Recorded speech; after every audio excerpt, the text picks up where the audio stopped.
Good evening. I'm Dan Hogerson, the Chief of the National Guard Bureau. And this evening, I'm visiting some of the 65,000 National Guard soldiers and airmen that are on duty today.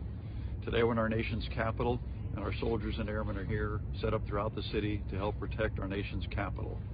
But at the same time, we have thousands around the country supporting COVID-19 operations, Operation Warp Speed, and we have a multitude of soldiers and airmen deployed overseas in combat operations. I'd especially like to thank the families that are maybe alone tonight and just let you know that our nation greatly appreciates all your sacrifices and those of your service members. And I could not be prouder to be part of this organization. This is the scene outside of the Michigan State Capitol this morning as National Guard have arrived here in downtown Lansing. Humvees lined up outside the Capitol complex.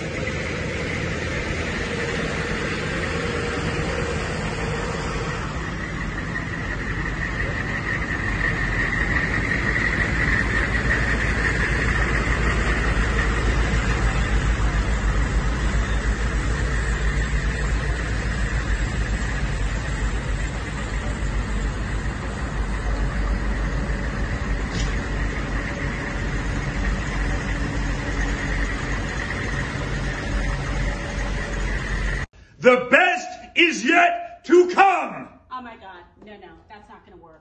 Louder. The best is yet to come. Stand by.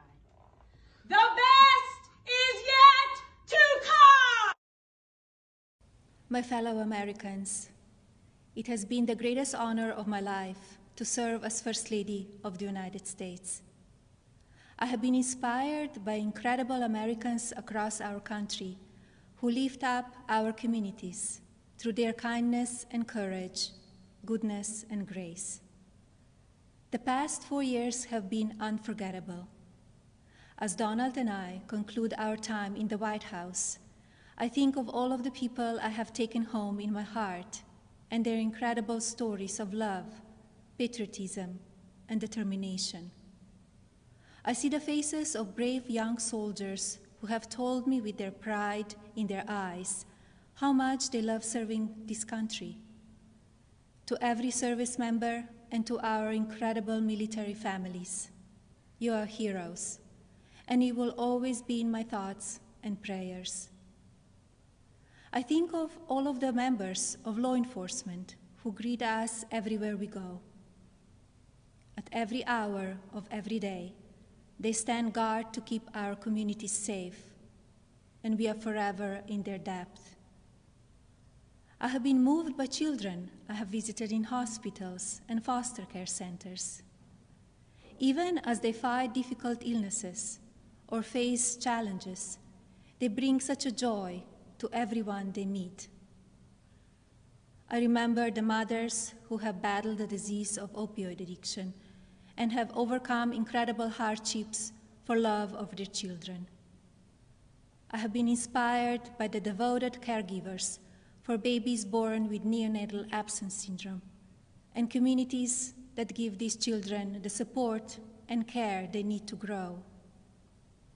When I think about these meaningful experiences, I'm humbled to have had the opportunity to represent a nation with such kind and generous people. As the world continues to confront the COVID-19 pandemic, I thank all of the nurses, doctors, healthcare professionals, manufacturing workers, truck drivers, and so many others who are working to save lives. We grieve for the families who have lost a loved one due to the pandemic. Every life is precious, and I ask all Americans to use caution and common sense to protect the vulnerable, as millions of vaccines are now being delivered. In the midst of hardship, we have seen the best of America shine through. Students have made cards and delivered groceries to our senior citizens. Teachers have worked twice as hard to keep our children learning. Families have come together to provide meals, supplies, comfort, and friendship to those in need. Be passionate in everything you do, but always remember that violence is never the answer and will never be justified.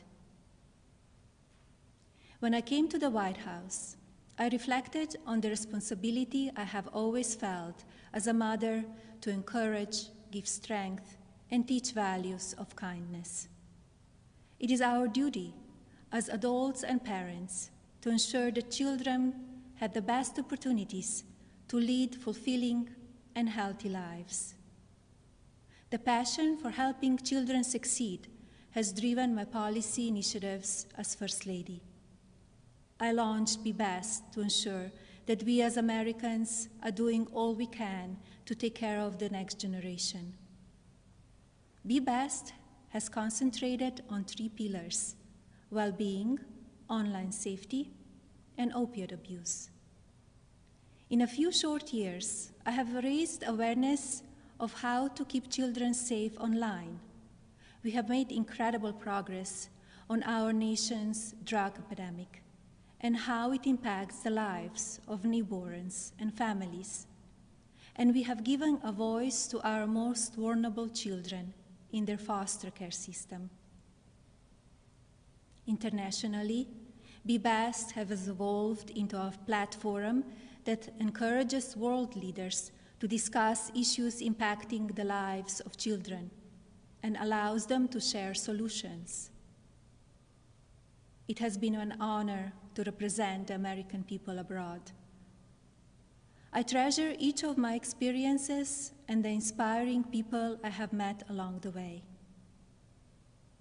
As I say farewell to my role as First Lady, it is my sincere hope that every American will do their part to teach our children what it means to be best. I encourage parents to educate your children about the courageous and selfless heroes who worked and sacrificed to make this country the land of the free, and to lead by example and care for others in your community. The promise of this nation belongs to all of us. Do not lose sight of your integrity and values. Use every opportunity to show consideration for another person and build good habits into your daily lives. In all circumstances, I ask every American to be an ambassador of Be Best, to focus on what unites us, to raise above what divides us, to always choose love over hatred, peace over violence, and others before yourself. Together, as one national family, we can continue to be the light of hope for future generations and carry on America's legacy of rising our nation to greater heights through our spirit of courage, goodness, and faith. No words can express the depth of my gratitude for the privilege of having served as your First Lady. To all the people of this country, you will be in my heart forever. Thank you. God bless you, and God bless the United States of America.